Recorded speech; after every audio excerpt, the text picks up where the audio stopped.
The super boost for yesterday was Buccaneers -2.5 against Falcons. Check. Mm-hmm. Vikings -2.5 against the completely defeated. Mm-hmm. Worst offense in 15 years in the NFL having. Mm-hmm.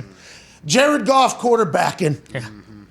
Vikings -2.5 against the Lions, and it was there. It was there all the way until literally the last fucking tick of the clock. And when I say that we're all incredibly happy for the Lions. Oh, yeah. Thank you. I can tell. Thank you. We're all incredibly happy for the people of Detroit who have sat through so much shit. Oh. So much. Yeah. I mean, they've stunk for so long, and they've seen the Calvin Johnson curse, and they've felt it every cold winter when there was zero thought that their team would be playing extra football at the end of the season. The season was over. Hey, we're going fishing at the lake house in the middle of September. Right. You're talking season's over quick in Detroit. No hope, really, for a long time. Coach comes. Coach goes. Coach comes. Right. Coach goes. Coach comes. Coach goes. This year, Coach comes. Everybody's excited. Oh, yeah. Hell yeah. We're gnawing kneecaps, man. Yeah. What? We're buying in. We're wearing IndyCar helmets to press conferences because the incredible IndyCar race that happens in Detroit every year is a big event in Detroit, and the people of Detroit are buying in. Chris Spielman's back there setting the culture. Yeah. Firewood. MCDC, hey man, he's coming in here. He's rejuvenating an entire city, and everybody in Detroit knew it was going to be a long road. Mm-hmm. Oh, yeah. It has been a long road. Mm-hmm. Oh, yeah. And it's on these back roads that have no lights, no concrete, a lot of potholes. That's what it's been like on this very long road the Lions fans have had with the Detroit Lions. Mm-hmm. And this year, after the MCDC electricity was brought to the Motor City, everybody thought maybe we'll get a chance to go ahead and do this. You trade away Matthew Stafford, get the fuck out of town, dude. He didn't want to be here. Understandable. We have stunk. We appreciate your service. Matthew,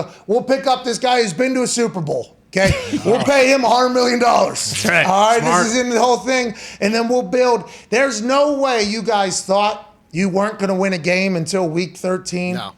But goddamn, your win over Mike Zimmer's, what was he doing on defense? Vikings. Jeez. Last play, without Thielen, there's a lot of excuses we can make it, whatever. The Lions have stunk. Mm-hmm. But yesterday and today, it's their day. Congratulations, Foxy. Foxy. Did it. We really fucking did it. You did. There's a lot of people, Foxy, calling for the team to be moved out of the city of Detroit. Not the city's fault. It started as a joke. It started as a joke. Yeah. But then people were like, yeah, this is the NFL. What are we even doing? This is obviously a doomed destination for NFL players in Detroit. Here we are now on this Overreaction Monday. Big time win against a division rival. Division rival. First victory Monday. Can I do some shout outs real quick? Are we going to get right into this? Foxy, please. Shout out to the Lions. All right. First win. 364 days, almost a full year. Wow! Shout out! We got a shout out. Dan Campbell, first win as the Lions head coach. Shout out! Shout out! MCDC, where you going? Way to go, man! Hey, way to win that game, man! Here we go, man! Shout out Jared Goff, first win without Sean McVay. Oh, shout out! Yeah. We got to shout out the city of Detroit, the people of Michigan. The last decade of sports have been so bad. We needed one. Hey. We needed one. Shout out Detroit. Yeah. Shout out We Detroit. can't forget either. Shout out Justin Tucker. Ripping our hearts out earlier in the season. 66. Breaking a record against us to win the game. Yep. That made this one feel a lot better today. Okay. Yep. Well, congrats, all. Shout out. All right, well, we got more. Shout out to the Minnesota Vikings. You guys fucking stink. Shout out.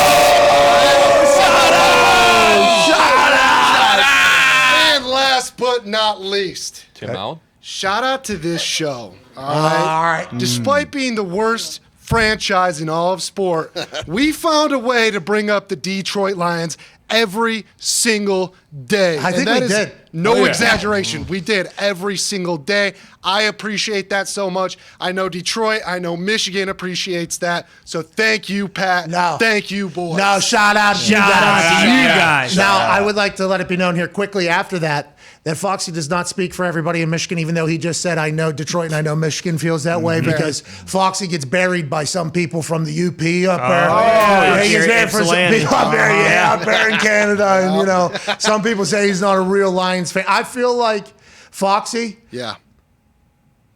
you've really lived and died with that team for a long time, and we mock it because, like last year, you said, you know, I'm going to go for the Steelers just so you could use your own curse against people that, you know, have probably said rude things to you on and off air.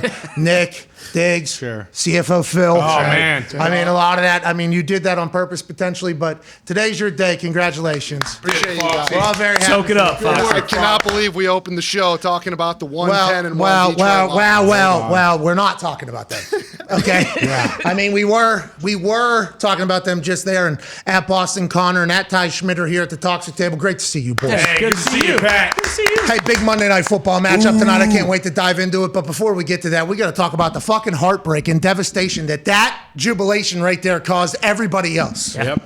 That exciting moment for Evan Fox in Detroit and the UP and everybody around that cold-ass world up there in Michigan. Nation. They were so happy. I was devastated. Yep. How the fuck did the Vikings let that happen? You don't ever think to yourself, you know what?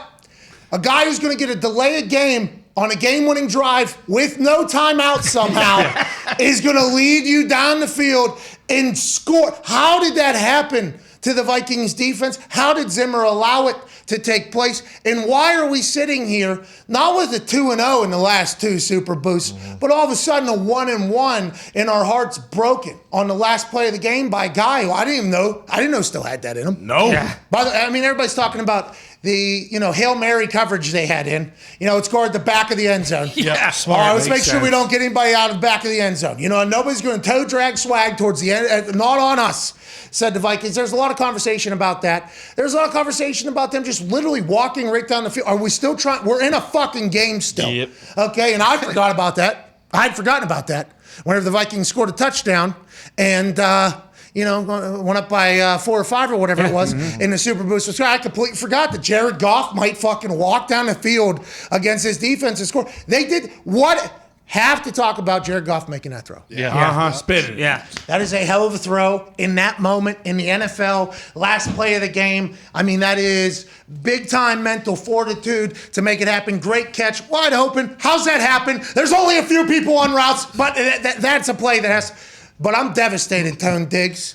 Our Super Boost was supposed to go on and live on forever. But instead, we have to have mixed emotions because a miserable fan base gets a chance to have fun for one day in literally the last year. Yeah. So this stinks, Tone. What happened? I'm devastated too, and there's no mixed emotions. I hate that fucking franchise. Fuck them.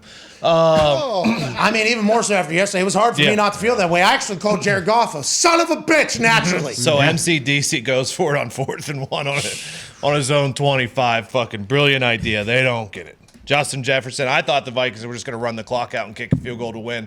Because for somehow, some way, when the Lions were up, they only had one timeout left. So they couldn't really stop the clock. They did. Justin Jefferson scores a touchdown. My first worry is that fucking MCDC is going to drive down the field and kick a field goal, not knowing that 3 points is not enough to win this. But we still don't get the cover. Correct. Yeah. That was my first worry. And then, there was the first basically dropped interception. And then there was the second dropped interception in the end zone. And then Vikings defense just went out for a fucking walk. What are they doing this last play of the game? Hike. Let's just go down the field. And then, as you said, 10 yards in an end zone. They said, fuck the first 5 yards of the end zone. We don't have to. Don't need it. No reason to cover that. Yep. We'll just cover the back 5. Yep. And the guy he runs a hook. Wide open. Wide ass open. Yeah. Wide open. Where was the pressure? Where's Blitz this guy. Are they playing with 8 guys? What happened? How is that guy wide ass open? He was all by himself on that side. You would think at least somebody has to go check outside in. Oh, look, there's a fucking guy over here. How come that didn't happen?